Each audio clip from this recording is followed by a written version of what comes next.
This is the Football Review Podcast, episode 27 for the week of Friday, June 24th, 2016.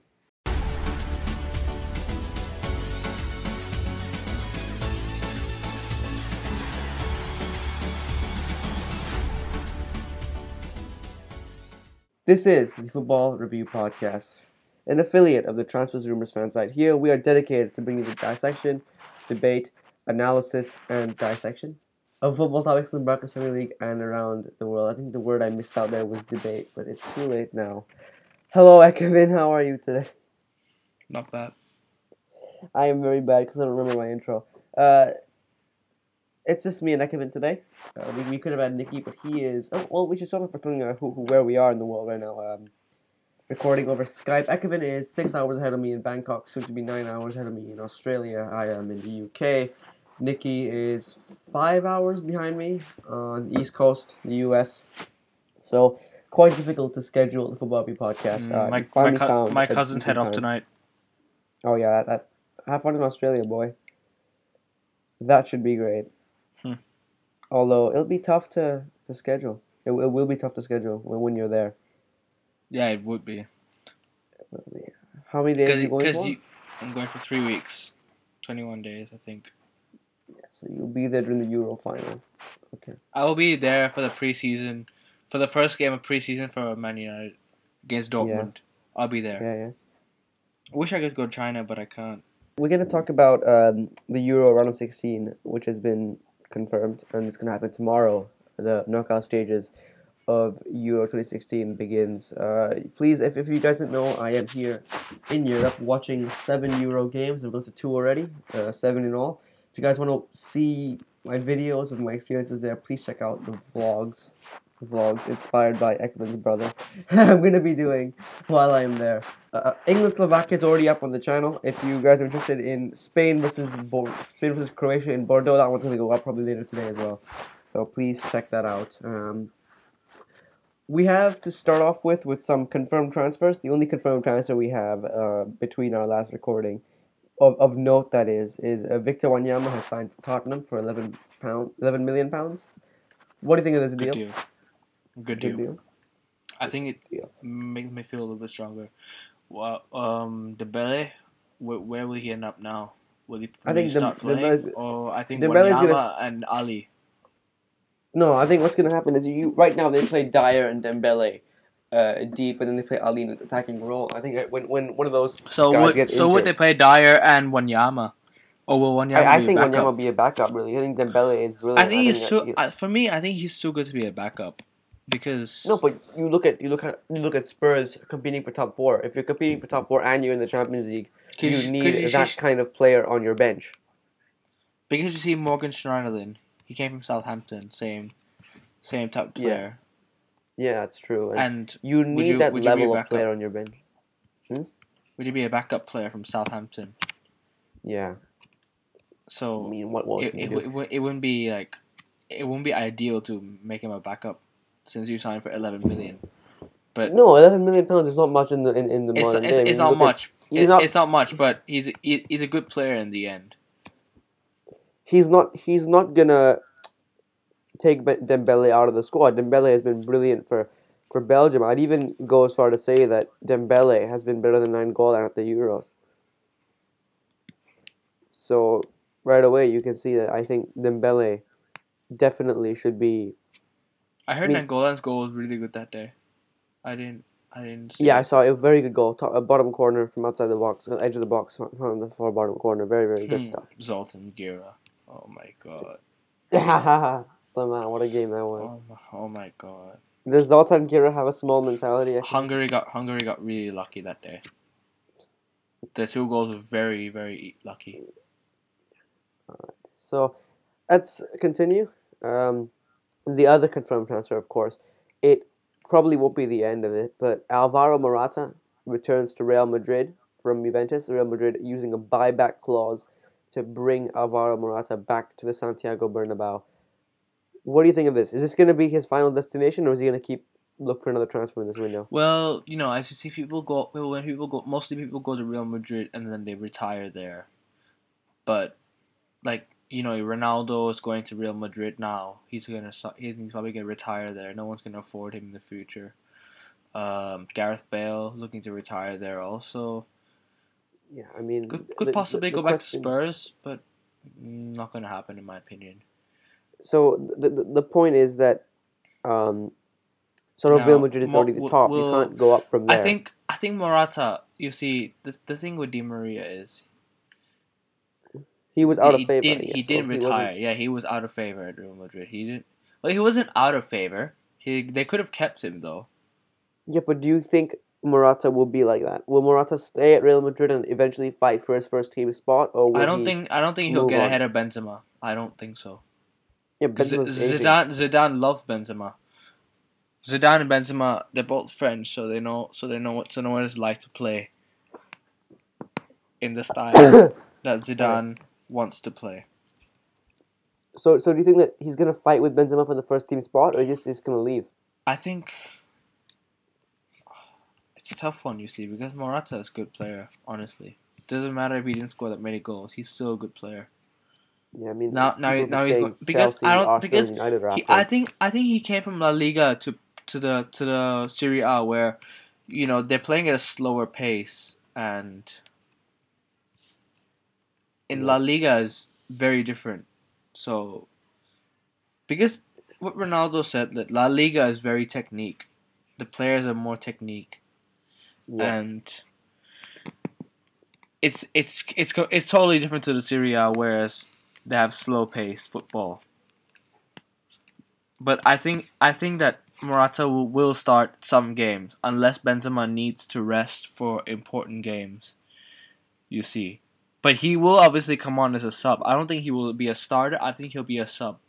There are many clubs in for Morata. You've got Chelsea in there, Man U in there, and Arsenal in there. If he's gonna go to one of those clubs, which one will it be? Who will sign him up? Now Morata's gone back to Real.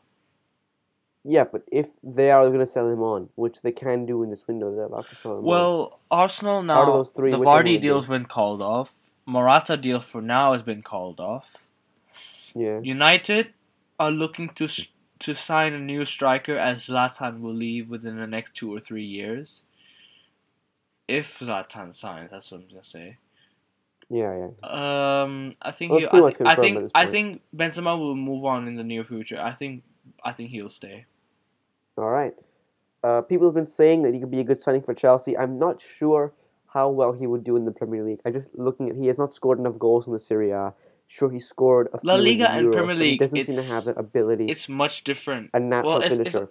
It's not too much different, but Premier League. Yeah, I just don't think. I mean, people are saying you have to pay around 50 to 60 million pounds for him, right? And from what I'm seeing, right, he's not clinical enough to warrant that kind of money, and it's not going to help just throwing money at things helping that they work. I think you have to really look for a striker who's going to really do well. But would Morata be finishing? Go for the flavor of the month. Will Morata be a good finisher? I think. I mean, at Chelsea, he won't get as many chances as he gets at Spain or Juventus or Real Madrid. We just don't create as many chances. So we need someone who can finish on every opportunity. I think Costa is that. I think United will look to someone else, not Morata. I think Chelsea will look to someone else, not Morata. I think they should at least. I don't think you'll get Morata. Maybe just the price. Just the price throws me off. And another bit of news, of course, Miralem Pjanic signed for Juventus for £25 million earlier in the window. Apparently, United were on the verge of a Pjanic deal, but Mourinho called it off because he thought they could sign Pogba instead. That was not going to happen, though. Actually, I did not hear anything that Pjanic was going to United. Maybe I heard sometimes. It wasn't really going to happen. They made the bid. They made the bid, but were there any talks with the agent and the player? There were talks. And Mourinho stopped the talks. Mourinho called. I don't think he's a Mourinho type player, in my opinion. I don't think he is either. So Mourinho made the right decision. I don't think Pjanic is that good. I think he's more of a Serie A player. Yeah. Okay. That works. That works too.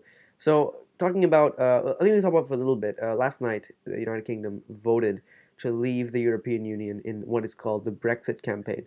I will be doing a Gyan Explains video for what this is and how it will affect football. Basically, what it is Britain have decided to leave the European Union, making it harder for them to trade with the European Union. And of course, we're talking about trade, talking about football transfers as well. And the two big problems that English clubs are going to face in the future because of the Brexit campaign is simply it's going to be very difficult to sign players under the age of 18. That taxes are higher. FIFA does not allow transfers of players under the age of 18 unless they are within the same block. So I guess like it's in the same country, and because of the EU has open borders, that block of countries it counts as being the same country in terms of FIFA terms or whatever. I don't know exactly how it works, but because of the open borders, it is possible for them to sign under 18 players. No longer possible to sign under 18s from Europe. The other problem is the increased transfer fees, increased taxes. Paul Pogba overnight, his transfer fee has gone crazy. Yesterday, he could be going to Real Madrid also. Yeah, I think Real Madrid could sign him now because it'll be easier for Real Madrid to sign him because the English clubs can't really compete anymore. I mean, like yesterday, Paul Pogba was worth £110 million. This morning, you wake up, he's worth £140 million. I mean, that's a £30 million difference. Ed Woodward, that's pretty big, even for Ed Woodward. And I think that you're looking at a huge detriment to the Premier League because of this. Also, the value of the pound has gone down. Very, very tough times for English football. Let's move on. Let's talk about the Euro last 16.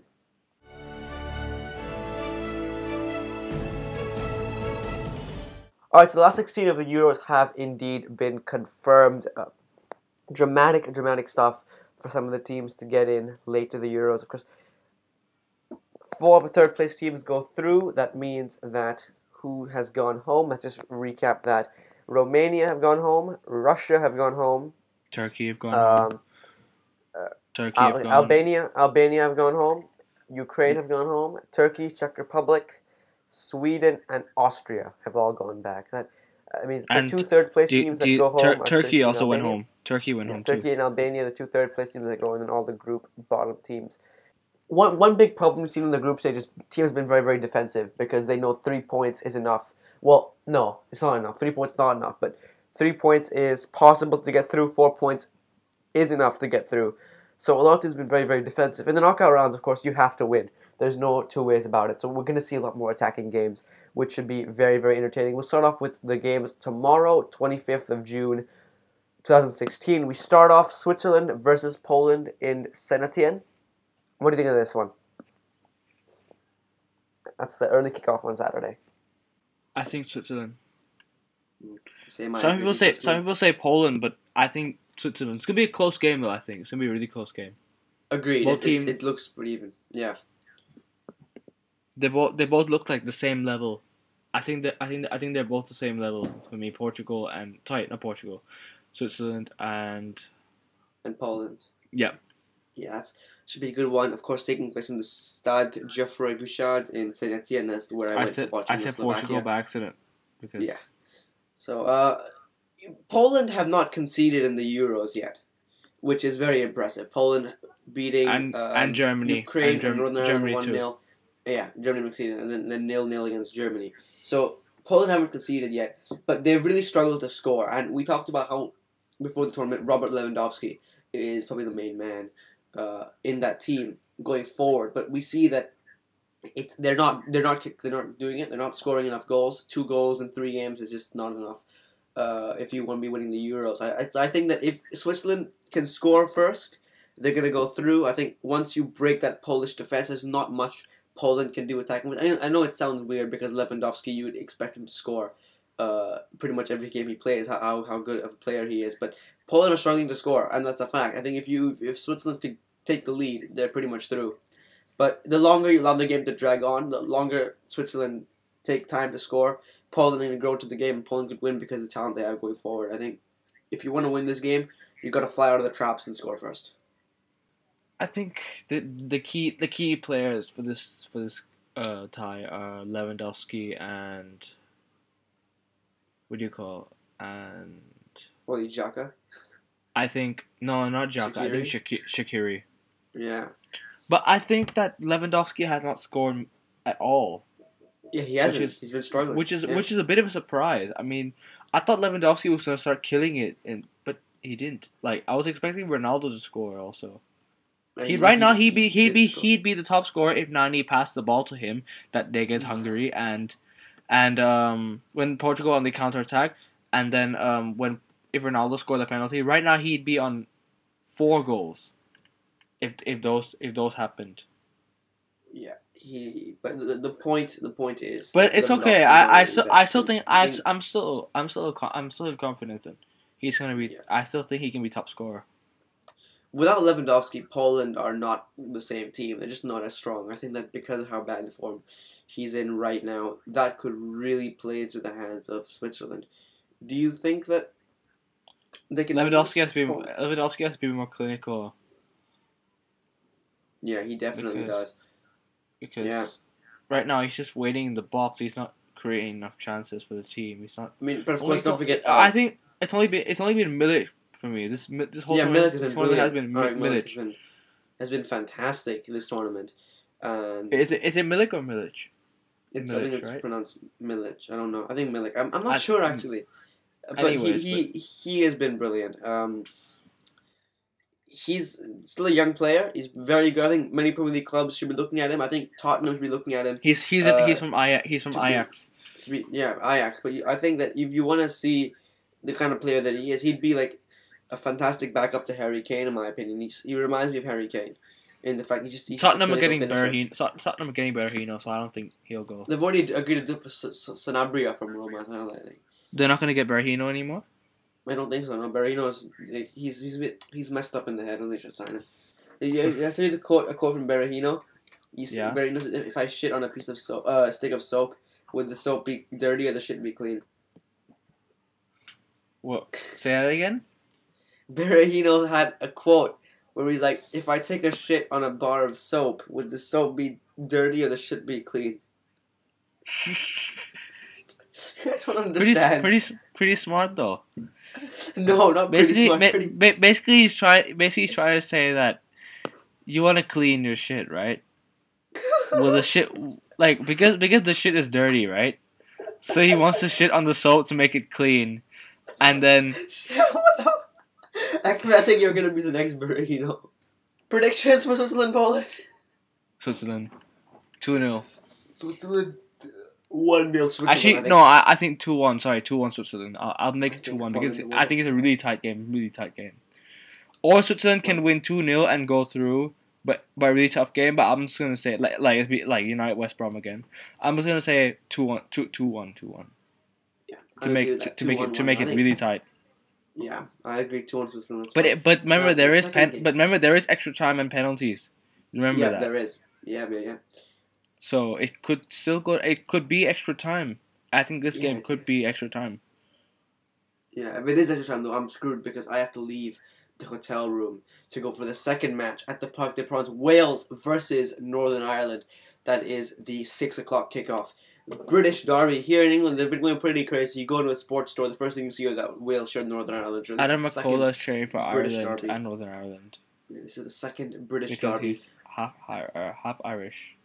Yeah, I mean, a lot of people in England, a lot of English people probably want Northern Ireland to win because of the rivalry between Wales, and they're still upset that they finished second to Wales. And imagine England versus Northern Ireland would be a fantastic derby, but we've got Wales just as good, fantastic British derby. Who do you think's going to win this? Wales. Comfortable 2-0 win. A comfortable 2-0 win. I don't think it's going to be comfortable at all. I think Northern Ireland have been fantastic. Maybe not comfortable, but if Will Grigg is on form, on fire. Yes. Okay. Yes. Will Grigg is on form, not Will Griggs. Will Grigg. If he's on form, I tell you, I think they're gonna win. Yeah. Unless Gareth Bale and Cole can stop them. Unless Gareth Bale and Cole can do something about it. One point that was made is if Bale has a bad day, Wales has a bad day. And I think that you look at Wales, the quality of that team is more than Northern Ireland. But Northern Ireland managed to beat Ukraine. They managed to get almost a draw with Poland. Probably deserve to draw with Poland. You think that they have very solid defensive structure. And Wales like to defend as well. Wales are not exactly brilliant when they have the ball, when teams defend against them and they're given the ball. I think this could be a tight game. I think this could go to extra time, but I think Wales will edge it. Mm-hmm. I just think tactically Wales are not. I think Wales are going to win 2-0. Given the ball. All right, it's a tight win for Wales. I don't think that they have the talent when they're given the ball and told to break down opposition. Like if I just don't see it being comfortable. But I see Wales winning, but I don't see it being comfortable. Yep, I think. Moving on to the late game that day, the 9:00 kickoff in Lens between Croatia and Portugal. What do you think of that one? Well, if Ronaldo's on form like he was against Hungary, I think Portugal is going to win. But I think it's going to be a stable game. I think it's not going to be an easy game for Portugal. I think it might be 3-2 to Croatia. I'm gonna stick by Adam McCullough. I'm gonna go 3-2 to Croatia. Really? I don't know because it's my team, Portugal. You know what? I'm gonna be optimistic. I'm just gonna say 2-1 Portugal. Let's just go for it. I'm gonna be optimistic. It's really tough. I think Croatia, high pressure, very good high pressure. Against Spain, fantastic high pressure. I should be optimistic. And they go to Portugal. They managed to beat Spain with the without best goalkeeper in the world. Modric. Without Modric, they managed to beat Spain. Yeah. I think that right away that team is very, very strong. And I think they also did not play. They had no Mandzukic and no Modric, and they still managed to win. They were resting players. They did not have Mandzukic. I was there in the police stadium. They did not play with Mandzukic. All right, you were there. They had no Mandzukic and they had no Modric, and they managed to win. And I think Portugal have been pretty poor when they've had to deal with high pressure. I think it's just sloppy. The defense in Portugal is just sloppy. I think it's even Spain was sloppy. Portugal could be even more than that. I'm going to be completely honest. I'm going to say I'm sorry, but I think it's a Croatia win. How much? Possibly at 2-1. I'm not sure. I'm just gonna say 3. If I have a realistic one and an optimistic one. My realistic prediction is 3-2 to Croatia, but my optimistic is 2-1 to Portugal. Because I'm really not sure. Yeah. But I still think it'll be a good game though. I agree. I think it will be a good, very good encounter between the two sides. Moving on to Sunday's matches. I thought Hungary were really lucky that day, to be honest.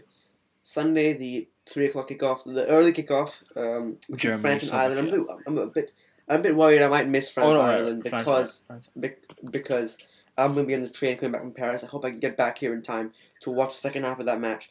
Ireland, what a dramatic way to go through. I mean, Italy were playing a reserve team. Conte didn't really care about the match, but the Irish won't bother with that. They had a fantastic game. They managed to pull out a 1-0 win, and it was a fantastic late goal, a fantastic cross, fantastic header, and the Irish are brilliant at crossing the ball in, and France looks suspect. I'm actually going to go for an upset here. I think Ireland could actually beat France. Really? I'm going to say France. Adam McCullough is also saying so. Like literally, he said Ireland's going to win. I want Ireland to win, but I'm going to say 2-0 when they cross. France. I'm sorry. When teams cross the ball in, France's defenders look lost. They don't know what to do. I think Ireland are the best crossers in the entire Euros. I will be going for Ireland. I will be cheering for Ireland, but I'm gonna say same. I'll be cheering for Ireland as well. I mean, I just think France tactically, Deschamps is a detriment to them. Laurent Blanc is unemployed right now. If France lose this, I mean, you sack Deschamps in the morning and you bring in Laurent Blanc, and there's no point.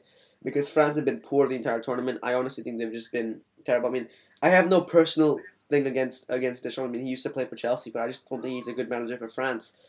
And Ireland could get something here. I really hope they do. But of course, France seem to have the best luck right now. I'm sorry, but I say 2-0 France. I know. I really want Ireland to win. It'll be amazing if they do. I'm gonna go right now, my Ireland victory. Had to in go extra time, possibly penalties. Actually, I will use the statement again.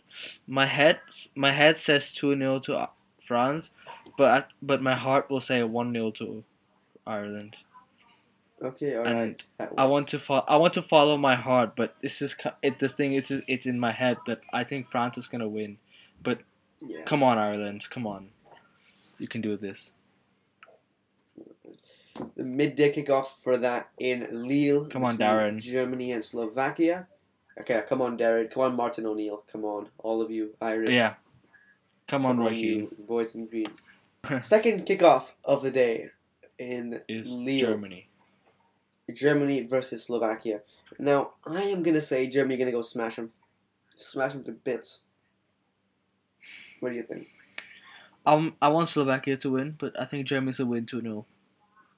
Because Germany is just too good, but to be honest, Germany don't look that good. When they play, they just don't look that good. Why would they play Mario Gomez when they have Max Cruz? That's true. That's a very strange selection. But I think you look at Slovakia against England. How many chances England got?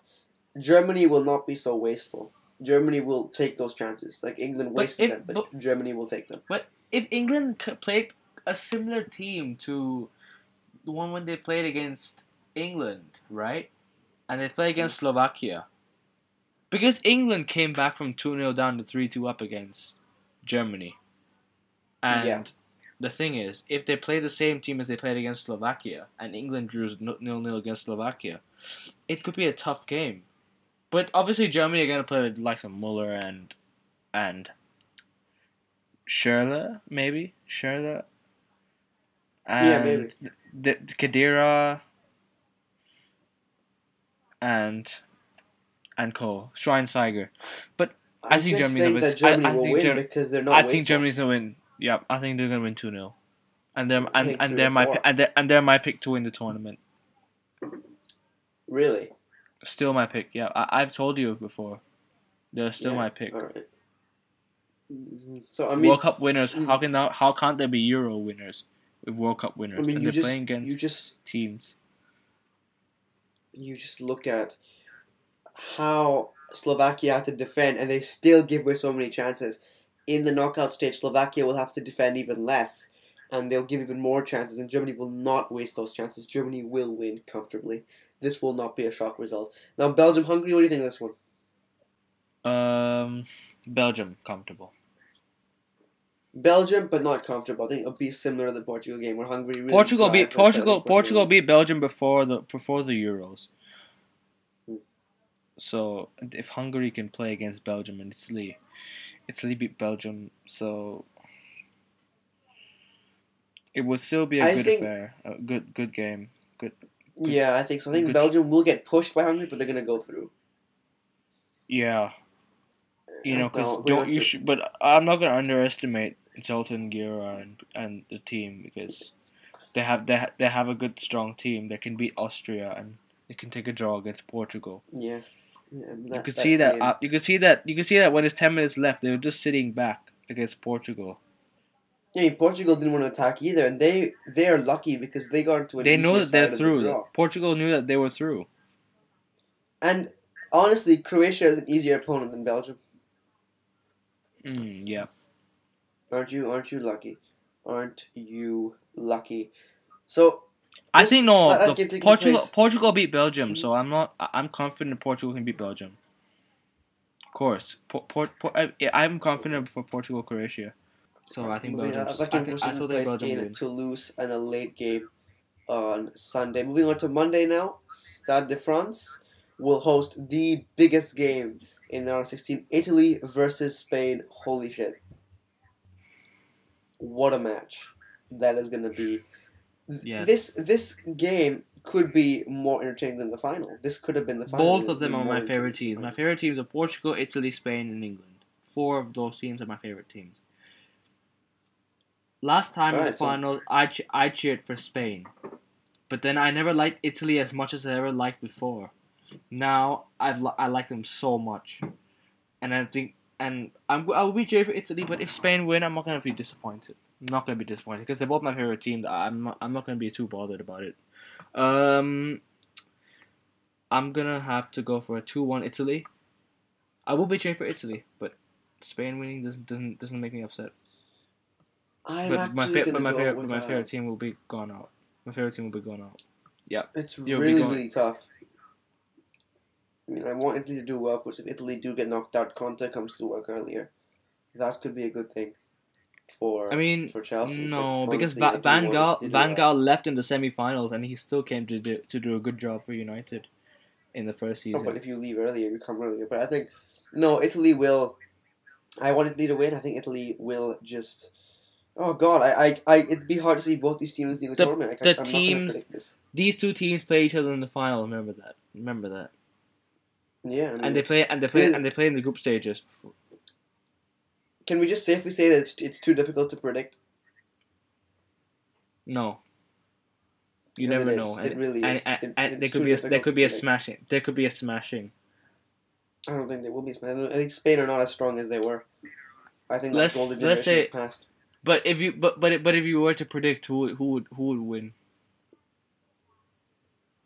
you can go for a draw and then you can go for a draw and then go for penalties. That is allowed.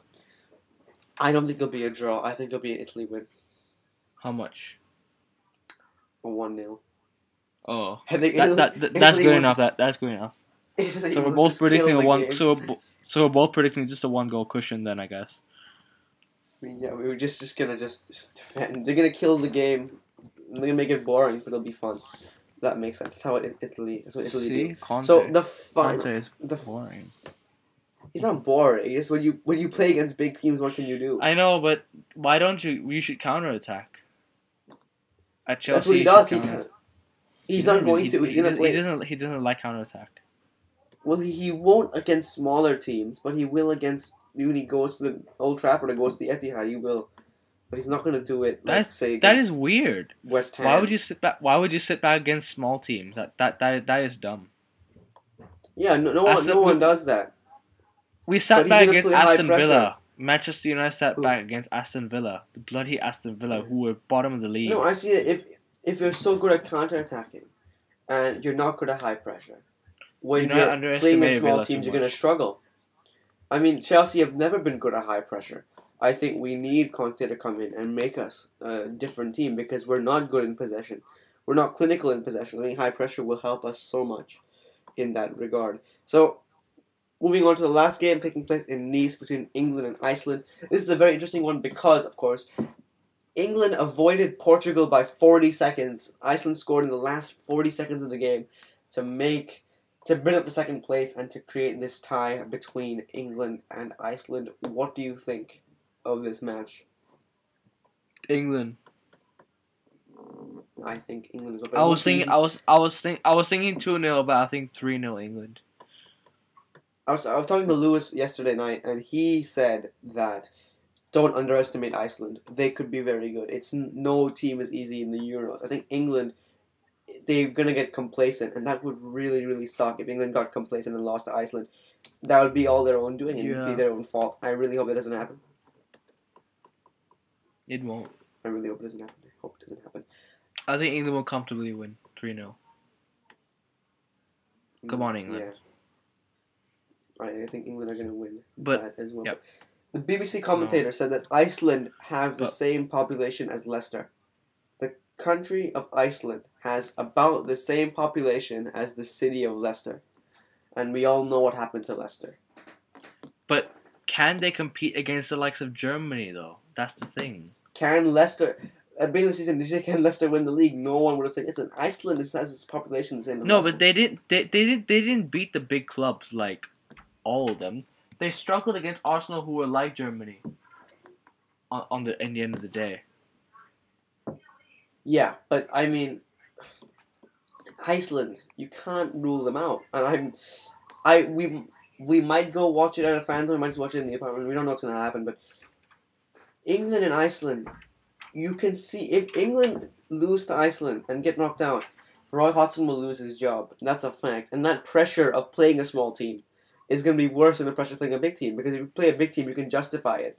When you're playing a small team, you can't justify a loss. So the pressure is on. The pressure is on.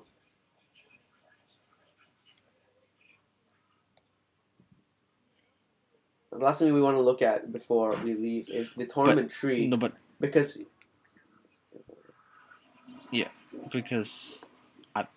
can Iceland win Germany? It's not going to be easy. Germany's squad is too strong for Ireland, in my opinion. You can't. I don't think Iceland will have. I think Iceland can sit back and defend, but how will they score? Looking at the tournament tree, like all the big teams are on one side of the tree. And Germany could be playing someone because I think Germany's gonna win. They could play the winner of Spain and Italy. Spain and Italy, yeah, and you look at England and France could be playing each other if they go through. It's all and the Italy big teams are on one side. Italy shocked Spain. Yeah, all the big teams on one side of the draw. They shocked Germany. All the big teams on the same side of the draw. That's the big thing. You all look the at big the other teams, side of the draw. Yeah. They're on the same side. Like you look at the other side, you have Switzerland, Poland could be going to play the winner of Portugal, Croatia. Isn't it Wales against Ireland, Northern Ireland? That plays the winner of that plays Hungary, Belgium. You look at Germany, Italy, Spain, England, France are all on one side of the draw. Look at the other side. Who are the big teams there? You got Croatia and Portugal playing each other, and you got Belgium. You got three big teams. One will go out. You got two big teams. Belgium or Croatia. The winner of Portugal-Croatia could probably be in the semi-final against Belgium. I think that side is so weak compared to the right-hand side of the draw, where you have Germany, England, France, Spain, and the winner of Italy. France and Ireland could be playing the winner of England, Iceland. Like, what a motivation that is for the Irish to get through and play the English and then knock them out. That's the motivation. What a motivation that's going to be. They hate each other so much, Irish and English. Yeah. They hate each other so much. Okay, that's wrap this up now. Thank you very much for listening to the Football Review Podcast. Please check out all the stuff on the channel, and I will talk to you one more thing very, very soon. Let's predict the Copa America, please. Yeah, Argentina versus Chile, right, in the final? Argentina versus Colombia. I haven't checked the semi-final. USA versus Colombia, third place, fourth place, and Argentina versus Chile. Argentina versus Chile in the final, yeah. So I think USA will beat Colombia. I think USA will beat Colombia. I think USA will win. And I think Argentina will. I hope Chile wins, but I think Argentina's gonna win 2-1. I think USA will win 2-1 also against Colombia. US will lose and Argentina will get the revenge. Thank you very much for listening to the Football Review Podcast. Please hit subscribe. Check out the Transfer Rumors channel, websites, other things, the vlogs, Gyan Explains Time, all that good stuff. And Ekevin, see you later, I guess. See ya. Bye, everyone.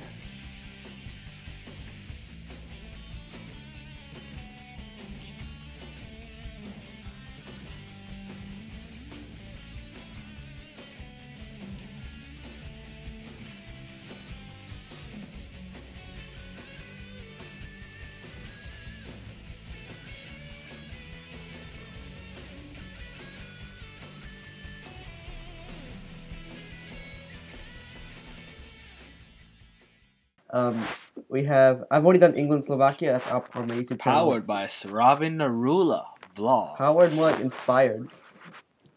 Powered by Saravin Narula Vlogs. Oh God. Make them now. Post them to YouTube. Honestly, can you honestly go do an ad for him? Saravin? Go do a trailer for his channel. Sure. Okay. I said I'm doing a video. You didn't tell me. I said get out, please. I'm doing a video. Is it Saravin? Saravin and Ashwin. Shut up, video. Wait, let me say something to Ashwin. Let me say something more than them. Let me say something more than them. No, wait, it's okay. Let's just continue first, and you can talk to me later.